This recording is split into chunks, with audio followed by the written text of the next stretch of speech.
Hi guys, আজ সকাল সকাল খুব তাড়াতাড়ি নৈহাটি চলে গেলাম মায়ের দর্শন করতে। তোমরা সবাই জানো ওখানে বড় মা প্রতিষ্ঠিত। তাই আমার 2 বছর ধরে ইচ্ছে ছিল যে মায়ের দর্শন করব। তাই আজ খুব সকাল সকাল বলতে পারো 5টা, তো সেই সময় আমরা চলে গেলাম বড় মাকে দেখতে।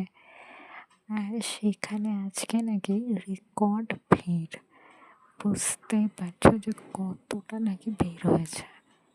সেখানে আমরাও লাইন দিচ্ছি এবং লাইন এতটা দূর, অ্যাকচুয়ালি লাইনটা কোথায় সেটাই আমরা কেউ খুঁজে পাচ্ছিলাম না।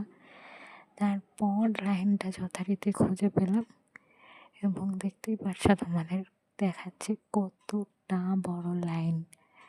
আর অবশেষে আমাদের সেই প্রতীক্ষার অবসান, মায়ের দর্শন পেলাম। জয় বড় মা, জয়।